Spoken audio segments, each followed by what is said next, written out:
이번 시간에는 고전소설 11번째 이야기네요. 최고운전 함께 공부해 보도록 하겠습니다. 최고운전도 일반적인 영웅소설의 구조를 취하고 있긴 한데요. 일반적인 영웅소설이 전쟁에 나아가 공을 세우는 이야기인 반면 최고운전은 전쟁 이야기가 아니고 문사의 활약상을 그렸다는 점에서 다른데요. 문사란 학문으로서 공을 세우는 선비라는 뜻을 가지고 있어요. 그러니까 이 최고운전은 실존했던 신라시대의 인물이죠. 채치원이라는 사람의 일생을 허구화하여서 그린 소설이에요. 채치원은 신라시대 이제 육두품의 한계로 인해서 자신의 뜻을 이루지 못했죠. 그래서 중국에서도 과거에 급제했고 신라에서도 과거에 급제했지만 높은 지위에는 오르지 못했어요. 그런 인물의 삶을 허구화하여서 당시 맹목적으로 중국의 사대하는 사대주의를 비판했다고 볼 수 있습니다. 자, 그러니까 이 소설은 아마 임진왜란 이후에 쓰여졌을 거예요. 자, 임진왜란을 다룬 소설 우리가 앞에서 뭐 봤죠? 임진록이라는 소설 봤죠. 임진록에서 그 임진왜란을 돕기 위해서 파병된 그 명나라 군사들이 조선인들을 함부로 대하는 그런 이야기들이 나왔죠. 여기서도 그런 것에 대한 비판의 의식을 담고 있다고 보면 될 것 같습니다. 그래서 중국에서도 이렇게 채치원의 능력을 인정받았어요. 이 소설에서. 그렇지만 그럼에도 불구하고 무시하는 중국인들의 사대주의를 비판한 것이다 라고 생각하시면 될 것 같아요. 그리고 이 시에는 한시가 삽입이 되어 있습니다. 한시, 한문으로 지은 시. 어디에 삽입이 됐냐면 조금 이따 알아보시고요. 그 다음에 한문 경구를 인용한 구절이 꽤 있습니다. 한문 경구는 뭐냐면 한문으로 된 아주 짧지만 인생의 이치나 뭐 어떤 중요한 생각을 다룬 이야기, 아주 짧은 이야기죠. 지금으로 치면 격언 정도 될 거예요. 그것을 인용하면서 등장인물의 어떤 생각을 전달하는 기능을 합니다. 자, 따라서 이 소설의 주제는 채치원의 기지와 비범한 능력이 될 거예요. 그런데 영웅의 구조를 띠고 있으므로 뭐 기이한 출생, 그 다음에 뭐 실현, 그 다음에 뭐 조력자의 도움이 있고 뒤에 행복한 결말이 나올 겁니다.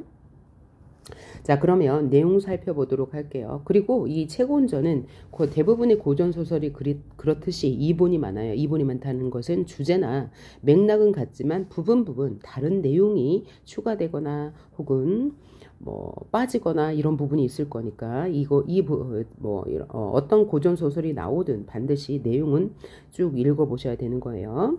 그리고 이 채치원에 대해서 다룬 소설은 최고운전뿐만 아니고 채치원전이라는 작품도 있고요. 채문원전이라는 작품도 있습니다. 자, 그러면 내용 살펴보도록 할게요. 첫 번째 이제 출생에 대해서 나오겠죠.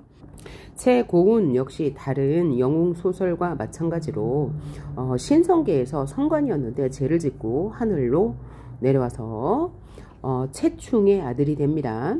신라 때 신임 현령마다 그 부인이 실종되는 문창이란 지역에 채충이 현령으로 부임을 하게 돼요. 그런데 이 문창에는 현령의 부인들이 차례로 실종되는 사건이 있었대요. 따라서 채충의 부인이 근심을 하게 됩니다.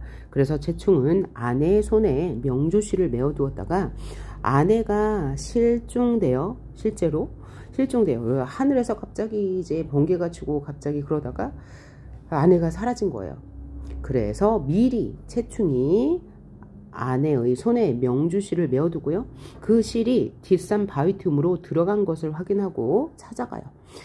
그런데 막상 도착해본 그곳은 굉장히 괴물이 사는 곳치고는 굉장히 신비롭고 아름다운 곳이었습니다. 그러던 어느 날 아내는 채충이 온 것을 알고요. 기지를 발휘해 금돼지를 죽이고 탈출하는데 이때 어떻게 탈출할 수 있었느냐. 이 금돼지가요. 자기 스스로 자기가 죽는 방법을 말해줍니다. 입이 방정이죠. 자, 사슴 가죽을 따뜻한 물에 축셔서 목 뒤에 붙이면 나는 죽는다 라는 말을 하게 돼요. 그래서 이 세충이 왔다는 것을 안 아내가 이렇게 하죠. 사슴 가죽을 금돼지 목 뒤에 붙여가지고요. 탈출하게 되는데 약간의 문제가 있었습니다. 아내가 아들 채치원을 낳았어요. 자, 아들 채치원을 낳았는데 채충이 의심을 하게 되는 거죠. 금돼지의 자식이 아닐까 의심하여 사실은 채치원의 아들이 맞습니다. 그런데 이렇게 의심하여 버리게 된 거예요. 그런데 길에 버려진 채치원을 말과 소가 피해가고 선녀가 감싸서 키워주게 됩니다. 그러자 채치원의 부인이 이 아이를 데려와야 한다고 말하자 채치원은 이 체면 때문에 한번 버린 자식을 어떻게 데려오냐 라고 말해요. 그러고 나서도 다시 아이를 연못에 던지니 이번에는 연꽃이 받아 키워주고 백학이 날개로 덮어주고, 자, 이런 일이 반복되자 이분이 많아요. 이 소설에서는 자신의 잘못을 뉘우친 채충이 채치원을 다시 보살핀다 라고 되어 있는데, 또 다른 이분에서는 채충이 이 집으로 돌아오지 않고 채치원이 마련해 준 집에서 지낸다. 그래서 뭐 3살 때 독립한다 라는 이야기가 나올 수도 있어요.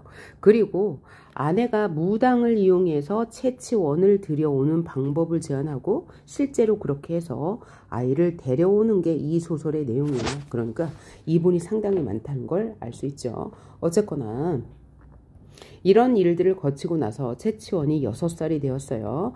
6살이 되었는데 그가 읽는 소리가 중국까지 닿았대요. 말이 좀 안 되죠.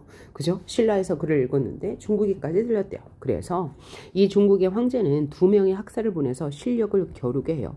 얼마나 얘가 글을 잘 쓰고 읽는지 학사를 보내는데 그들이 오히려 채치원을 당하지 못하고 돌아가요. 이에 화가 난 중국의 황제는 신라의 석함 돌로 된 상자라는 뜻이죠. 그 석함에 계란을 놓아두었거든요. 그리고 이 물건을 알아맞혀라. 알아맞힌 내용을 시로 써라. 그렇지 못하면 사륙의 화를 입을 것이라 하고 경고한다. 경고하는데 사륙의 화라는 게 뭐예요? 침공한다는 얘기죠. 그만큼 중국은 이 조선을 업신 여겼다는 이야기가 될 거예요. 그러자 여기 조선이 아니고 신라죠. 신라왕은 이 과업, 이 큰 숙제를 승상인 나업에게 맡겨요. 너가 시를 지어봐라 라고 하는 거죠. 이때 서울에 온 채치원은 왜 왔냐?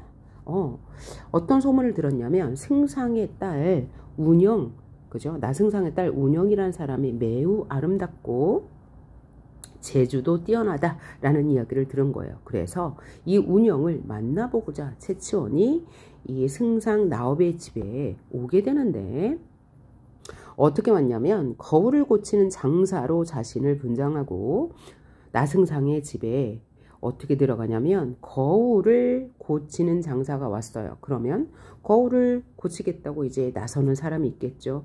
이때 운영이 거울을 고치려고 이렇게 거울을 전해줘요. 그런데 일부러 채치원이 거울을 떨어뜨리면서 내가 거울을 깨뜨렸으니 이것을 갚는 셈치고 나를 노비로 삼아달라 라고 이야기를 해요. 그래서 나승상의 집에 들어가죠. 자, 그래서 이 채치원은 파경노라는 이름을 얻게 됩니다. 깨다, 거울을 깬 노비라는 뜻이에요. 자, 비범한 능력을 보이는 치원에게 어떤 능력을 보였냐면, 이 채치원의 손만 닿으면 말도 좀 건강해지고 뭐 꽃밭도 원래 죽어 있었는데 막 살아나고 모든 것이 잘 돼요. 그래서 그러던 중에 이 파경노인 채치원이 운영이 꽃밭을 구경하고 싶은데 자신이 있어서 못 들어오는 것을 알고 자신을 좀 자신이 고향에 좀 다녀오겠다라고 얘기해요. 그랬더니 운영이 그 꽃밭에 가서 꽃을 감상하면서 시를 짓고 있었어요. 그래서 숨어있던 이 파경노 채치원이 갑자기 나타나서 시를 주고받게 됩니다. 그러면서 운영이 이 채치원이 보통 사람이 아니구나 라는 것을 알게 되었겠죠. 그래서 운영이 걱정을 하고 있어요. 이 아버지에게 과업이 있잖아요. 이 과업에 대해 걱정하자 파경노가 자신에게 맡겨달라는 뜻을 넌지시 말합니다. 그래서 운영이 아버지인 승상에게 말해요. 이 파경노에게 맡겨보자고 말하죠. 그래서 이 승상이 석함 속 물건을 알아내라고 명해요. 그러자 채치원은 자신을 사위로 삼아주면 석함 속의 물건이 무엇인지 시를 지어 보이겠다고 말해요. 그래서 드디어 시를 지었어요. 그래서 신라 왕에게 고하는데 신라 왕에게 불려간 파경노가 이런 말을 합니다. 어떻게 대국 중국이라는 곳이 이 소국 신라를 침범하고자 하는 목적으로 함 속에 있는 물건이 무엇인지 맞추라고 하고 맞추었더니 그 사람의 재주를 시기에서 부르면서 소국 신라를 이렇게 힘들게 할 수 있냐, 즉 이렇게 무시할 수 있냐라고 말해요. 이 말을 들은 왕이 와, 통한 거죠.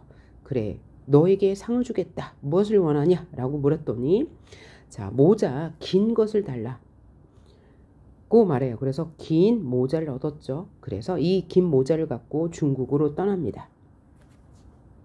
석함 속의 물건이 무엇인지 맞추는 시를 황제가 보았죠. 그래서 채치원을 중국으로 황제가 불러요. 채치원이 중국으로 가는 중에 용왕의 아들 이목을 만나는데 이 이목을 구해줘요.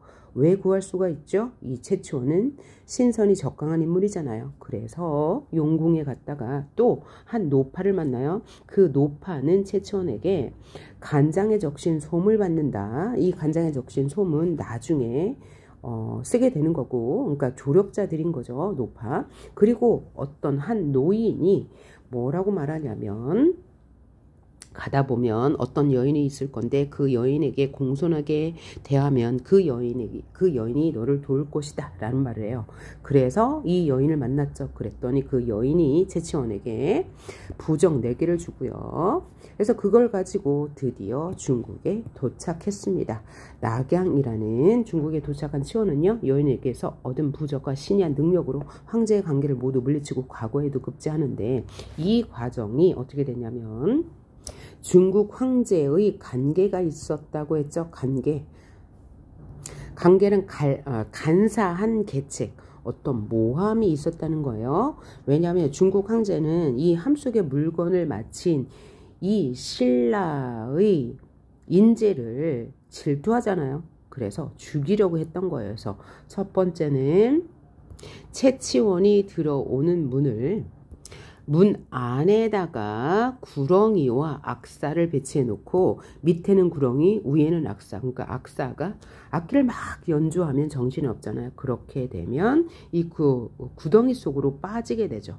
그래서 이렇게 죽이려고 했는데 아까 여인에게서 준 부적이 있었잖아요. 이 부적으로 그 문을 통과하고요. 다음 문에서는 코끼리와 사람을 장막 안에 둬요. 그 문도 그 여인에게서 준 부적을 통해서 통과하게 되고요. 맨 첫 번째 문을 통과할 때 채치원은 또 이런 말을 합니다. 신라 왕으로부터 긴 모자를 받았잖아요. 그 긴 모자를 쓰고 들어가면서 아니 소국의 문도 이렇게 통과하기가 어렵지 않은데 이 중국이라는 대국의 문을 사람 하나가 통과할 수 없다니 라고 말해요. 그러니까 이에 대해 황제가 또 엄청 화가 났겠죠. 그래서 바로 문을 바꿔버립니다. 그러니까 이 중국의 황제는 채치원에 대해서 열등감을 가지고 있다라고 보시면 되겠죠. 그래서 이러한 간략한 계책을 꾸민 거예요. 어쨌든 그 관계를 모두 물리치고 과거에 급제하고 벼슬도 받게 됩니다. 그러나 채치원이 이렇게 훌륭한 인물이니까 이를 시기하는 벼슬아치들이 있겠죠. 그런 가운데 여러 해가 그렇게 지났어요. 그런데 황소의 난이 일어나죠. 실제로 있었던 역사적 사건이죠. 황소라는 자가 난을 일으키고 그때 황제의 명으로 토벌대장이 된 채치원은 황소의 잘못을 끄집는 경문, 토황소 대경문, 이라는 시를 써서 그를 항복시켜요. 이렇게 큰 공을 세웠음에도 불구하고 치원을 질투한 대신들의 모함으로 기양을 가는데 그 기양지는 먹을 것이 하나도 없는 불모지예요. 그래서 그 기양지에서 채치원은 3개월 동안 살 수 있었습니다. 물 하나도 없는데. 왜냐하면 예전에 노파가 간정에 적신 솜을 주었잖아요. 이것으로 연명을 했죠. 그래서 살아 돌아오게 되고요. 그래서 황제 앞에 갔습니다. 황제 앞에서 푸른 사자가 끄는 수레를 타고 고곡신라로 돌아왔다고 하는데, 어떤 책에서는 푸른 사자가 끄는 수레를 타고 돌아왔다고 하고, 어떤 책에서는 또 이본이죠. 이제 어떤 한일자를 황제 앞에서 썼더니 그 한일자가 양탄자처럼 이렇게 큰 이제 방석 같은 게 된 거죠. 그래서 그것을 떡하니 타고 왔다라는 이야기예요. 그러고 나서 신라로 돌아왔는데, 신라에서는 또 채치원을 간신으로 몰아요. 너는 왕명을 받들고 신라로 갔는데 그곳에서 지금 너무나 오랫동안 놀다 온 거 아니야? 지금까지 뭐 했어? 라고 모함하죠. 그래서 채치원은 이 신라의 조정에 분노를 느끼고 산으로 들어갔다. 그런데 아내와 함께, 이때 아내 노승상의 딸 운영이죠. 운영과 함께 가야산으로 들어가서 은거하여 신선이 된다라는 이야기로 끝이 나게 됩니다. 자, 인물 구조도 다시 한번 볼게요. 채치원이 주인공이죠. 채치원 실제 인물인데 허구가 한 이야기가 이 소설화된 거죠. 자, 채치원은 학문과 문장에 뛰어나고 실제로도 그렇죠. 지략과 도술, 예지력 등을 갖춘 적강인물이에요. 신선인데 죄를 지어서 지상에서 태어난 거죠. 나승상의 사위가 되기 위해 기지를 발휘해 노비, 파경노로 지냈고요. 중국 황제의 시험과 장애물을 모두 물리치고 중국에서 급제하죠. 그리고 나서도 이제 질투 때문에 중국을 떠나서 신라로 돌아오지만 신라에서도 이를 질투하는 인물들이 많아서 가야산에 응거하면서 신선이 되었다는 이야기예요. 채치원의 부인이 된 나운영이에요. 나승상, 나업의 딸이죠. 채치원의 재주를 알아보고 부모에게 알리는 인물이고,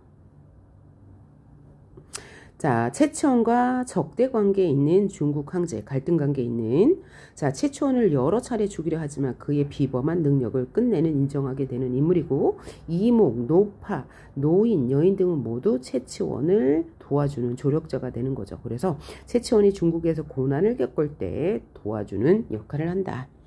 그 다음에 채치원의 아버지 채웅, 채치원을 금대지의 자식으로 여겨서 버리지만 채치원의 비범함을 보고 다시 그를 돌보는 인물이다. 채치원의 아내는 금대지에게 납치되었으나 기지를 발휘하여 금대지를 물리치고 나중에 돌아와서 채치원을 낳고 채치원에 대해 미안한 마음을 가지고 있겠죠. 그리고 승상 나업은 채치원을 처음에 노비로 알고 받아들여 파경노로 삼다가 그의 재주를 인정하고 석감 속 물건을 알아매치게 하죠. 그래서 채치원을 사위로 삼는 이야기. 자, 다음 장으로 와서 이 작품의 특징을 보도록 합니다. 자, 이 작품도 천상계와 지상계라는 이원적 구조를 가지고 있죠. 자, 채치원은 지상계로 내려오기 전에 천상계의 신선이었는데, 자, 개화가 피지 않았는데 피었다고 거짓말을 해서 죄를 지은 거죠. 그래서 지상으로 내려왔다. 인간 세상에 유배된 채치원은, 그러니까 천상계 입장에서 보면 유배된 거죠. 그래서 이 지상계에서 할 일을 다하고 다시 천상으로 올라가겠죠. 뛰어난 능력을 발휘하여서 신라를 위기에서 구하죠. 그리고 황제에게도 인정을 받는 영웅적 인물이죠. 자, 그리고 다시 중국에 갔다가 신라로 돌아온 다음에 아내와 함께 가야산에 들어가서 신선이 되게 되죠. 다음에 볼게 갈등 구조예요. 갈등 구조, 채치원의 비범한 능력을 보여주기 위해서 이런 갈등 구조가 여러 번 나오는데, 맨 처음 채충에 갈 때 채충은 채치원의 아버지이긴 하나 오해했죠. 요괴의 아들이라고 오해해서 버리게 돼요. 그래서 채치원의 비범함을 깨닫고 반성하며 그를 돌보게 되는 인물이다. 그 다음에 승상 나업은 제치원이 딸 운영과의 혼인을 요구하자 노비와 혼인시킬 수 없다며 반대하나 딸 운영의 부탁으로 끝내는 결혼을 허락하는 인물이고요. 중국의 학사들은 채치원의 비범한 재주를 그죠? 시기하는 인물이에요. 그러나 나중에는 실력을 인정하게 되고요. 중국 황제 역시 여러 가지 관계로 채치원을 시험하며 채치원을 죽이려고 하나 끝내는 죽이지 못했고 벼슬을 주면서 아끼게 되었죠. 그래서 토항소 경문도 짓게 하죠. 자, 채곤전은 실존 인물인 채치원의 생애를 소재로 삼아서 중화 사상에서 벗어난 민족 의식을 보여준다. 반대로 말하면 중화 사상에 젖어 있는 당시 사회상을 비판한다 라고 보여줄 수 있어요. 그리고 다른 영웅 소설과 차이점은 문사를 민족의 영웅으로 형상화했다는 거죠. 자, 중국이 주인공을 해하려 하는 장면 등을 제시해서 채치원이 문사로서의 영웅적 면모를 보여줘요. 역시 영웅적 구조, 고귀한 혈통이죠. 채치원은 신선 세계의 성관이었는데 죄를 짓고 적강했다. 자, 출생, 기이하게 출생했어요. 아버지 채충이 금대제의 자식으로 오해하여서 버렸고요. 그리고 비범한 능력을 발휘했죠. 그 비범한 능력은 학문과 문장, 지략이 뛰어났다는 거예요. 그 지략으로 나승상의 딸과 혼인하게 되죠. 그리고 황제가 보낸 석함 속의 물건을 알아맞추고요. 조력자의 도움으로 황제의 관계에서 벗어나서 중국 황제에게서도 능력을 인정받고 관직에 오르게 돼요. 그 다음에 또 하나의 특징인 시가 삽입되어 있다고 했는데 그 삽입 시는 석함 안에 든 물건을 맞추는 시였어요. 그래서 이렇게 시를 씁니다. 둥글고 둥근 함 속의 물건은 반은 이고 반은 황금이다. 이게 뭐예요? 계란이란 얘기고요. 밤마다 때를 알아 울려고 하지만 달게 이야기죠. 계란이 부화하면 달게 되니까요. 뜸만 머금을 뿐 토하지는 못한다. 그래서 함 속에 든 물건은 계란이다 라고 알아맞히는 시가 삽입이 되어 있어요. 자, 그러면 본문을 읽고 문제를 풀어보는데 본문 읽기 전에 보기 먼저 읽어보도록 할게요. 3번 문제 있죠. 채고운은 비범한 인물로 채치원을 형상화했다. 채곤전은 주인공은 문제 해결의 국면에서 치밀함, 기지, 당당함을 보인다. 또한 초월적 존재의 도움을 받으면서도 이에 전적으로 의존하지 않고 자신이 지닌 신이한 능력을 발휘하여 개인의 문제도 해결하고 국가의 과제도 해결한다. 이는 당대 독자들이 원했던 새로운 영웅상을 채치원에 투영하여 구현한 것이다. 그러면 이런 보기가 나왔다면 이 선지들은 지문의 내용을 읽지 않고도 풀 수 있는 문제니까 먼저 푸는 게 도움이 되겠죠. 1번 선지 볼게요. 아이가 헌옷으로 바꾸어 입고 거울 고치는 장수로 속이는 장면은 여기서 아이는 채치원이 될 거죠. 채치원이 치밀한 면모를 지닌 인물이라고 보기에서 말했으니까 당연히 맞는 말이 될 거예요. 선지 2번 파경노에게 채치원이 그저 거울을 깨뜨리고 파경노가 되었죠. 성관들이 몰려와 말먹이를 가져다 주는 장면은 보기에서 뭐라고 했어요? 여러 조력자가 있다고 했으니까 이것은 조력자이겠구나 라고 이어서 생각하면 되고요. 채치원이 초월적 존재에 도움을 받는 인물이다. 당연히 맞는 말. 선지 3번 파경노가 기른 뒤로 화초가 시들지 않아 봉황이 날아드는 장면은 당연히 여기까지는 사실입니다.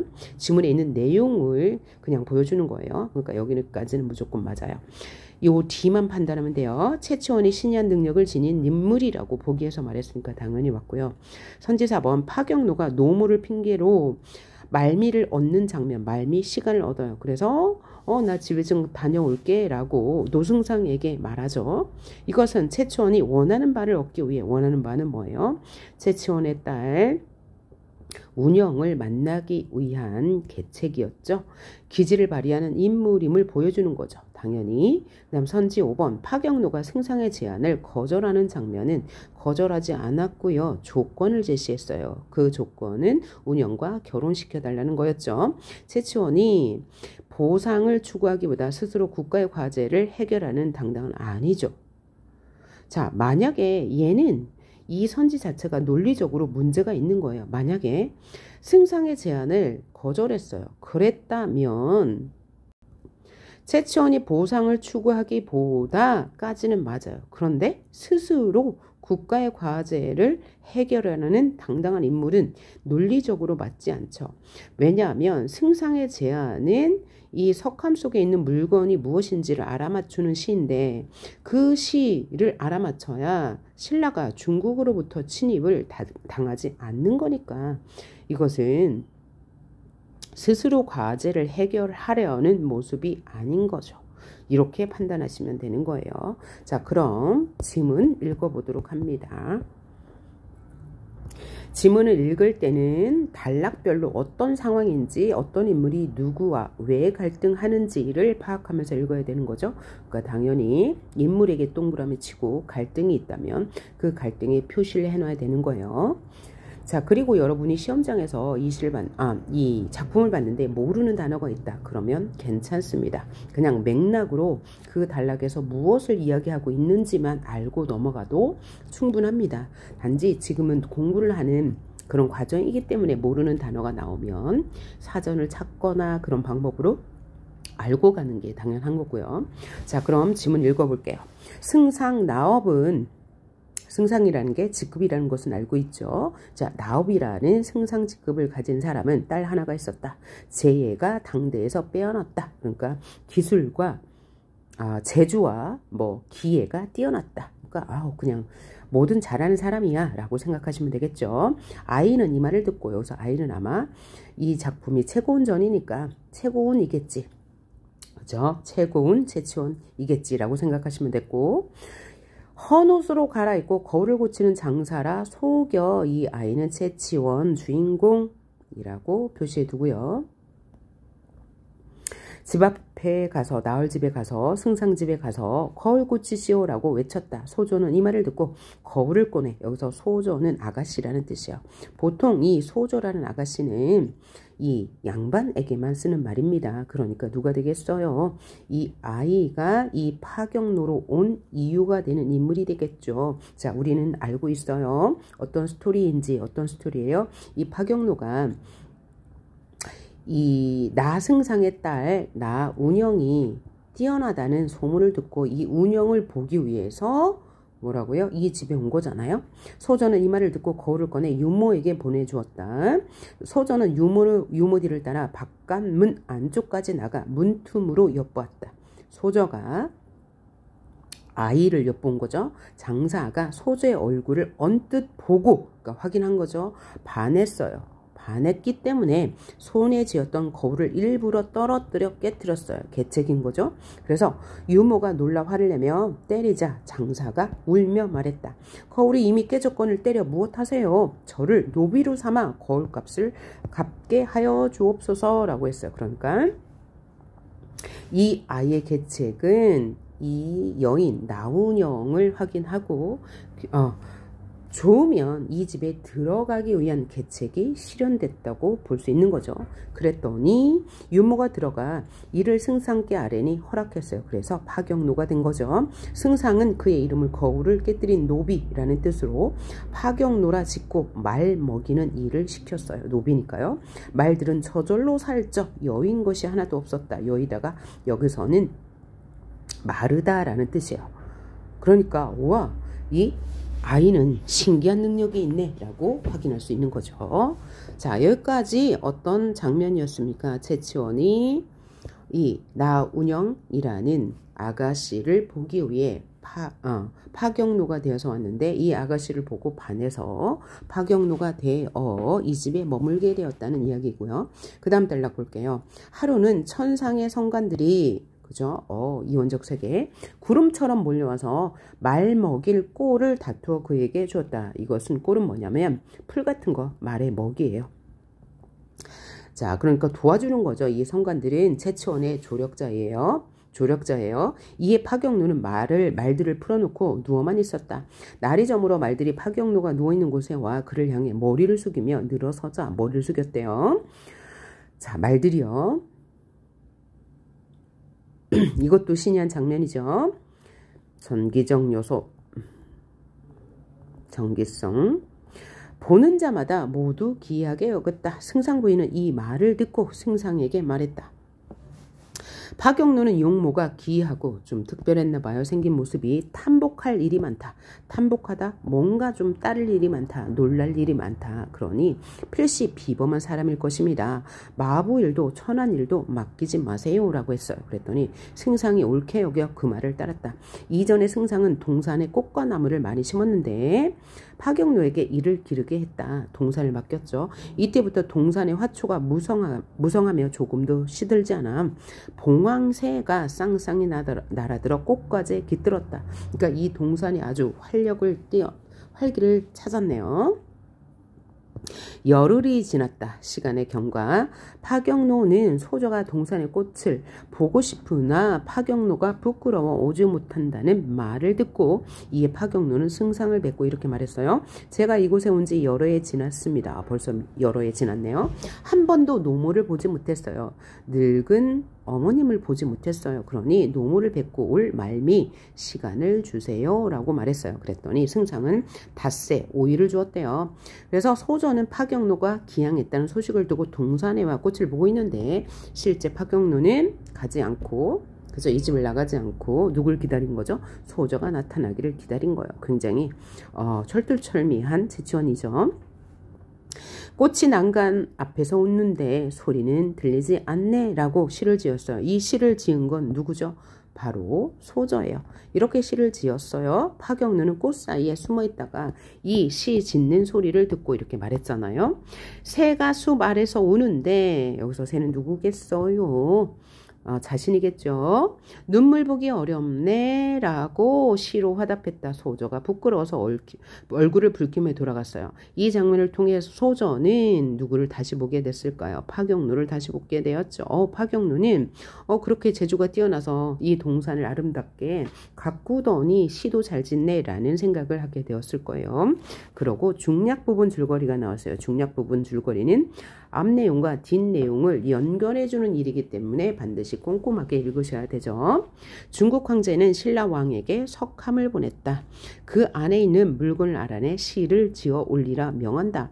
자, 그렇지 않으면 침범하겠다라고 말하죠. 신라 왕은 이를 해결하지 못하고 나업에게 과업, 그러니까 중요한 일이 되는 거예요.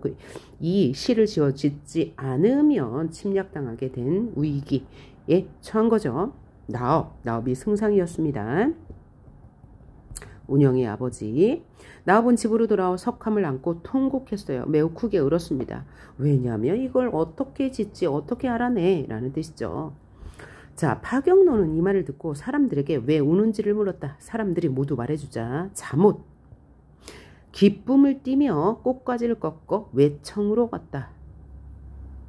왜요? 자신의 기지, 자신의 재주를 보여주고 운영과 어떻게 결연을 맺을 기회가 왔다고 생각했기 때문에 기쁨을 띄었겠고 꽃가지를 꺾어 외청 대청마루 중에 바깥을 말합니다.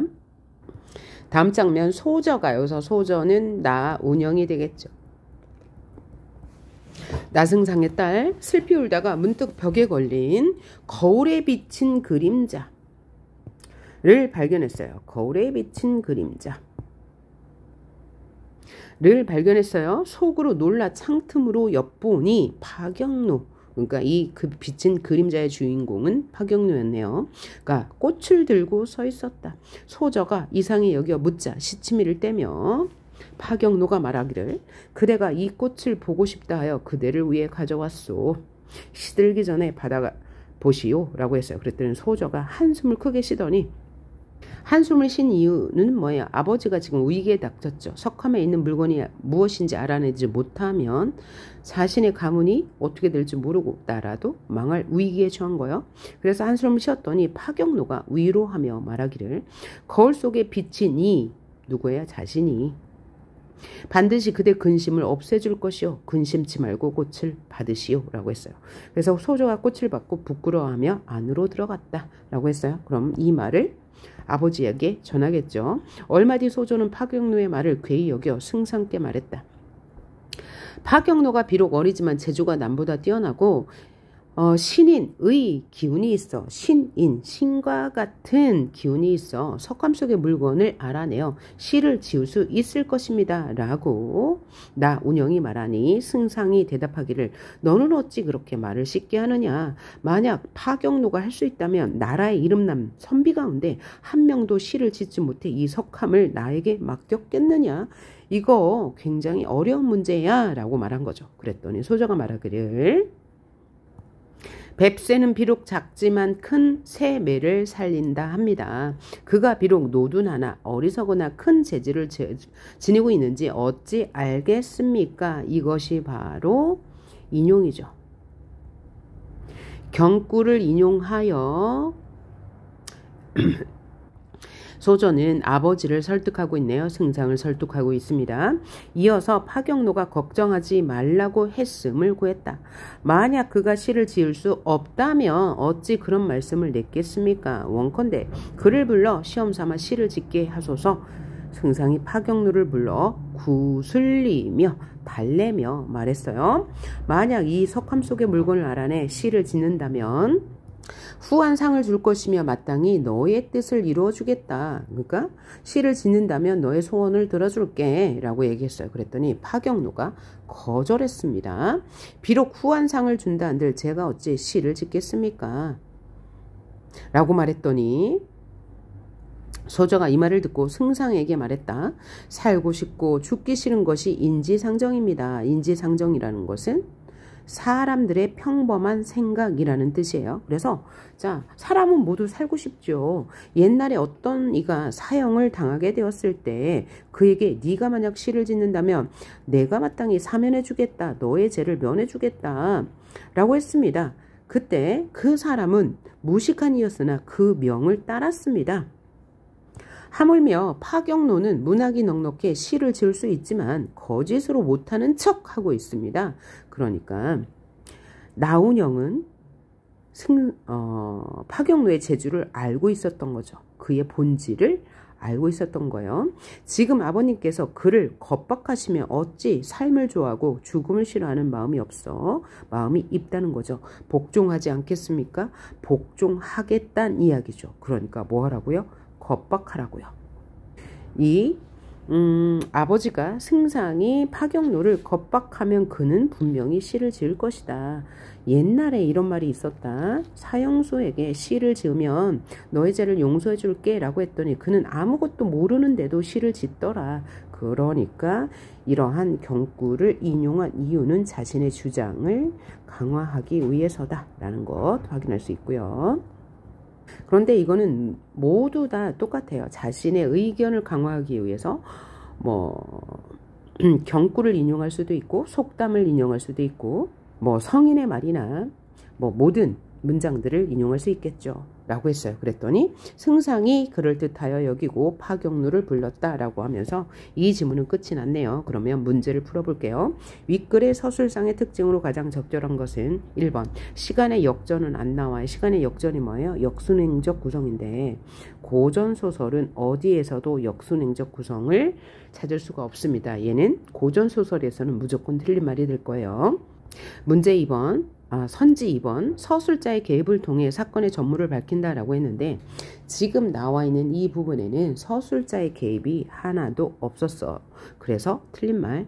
만약에 서술자의 개입이 있다 하더라도 이 두 번째 거는 확인을 하셔야 돼요. 만약에 사건의 전모를 밝힌다. 그럼 앞에 있는 내용을 요약해 주는 거죠. 그러면 다른 말도 나올 수 있죠. 서술자의 개입을 통해서 등장인물의 심리를 전달한다 라고 나올 수도 있고요.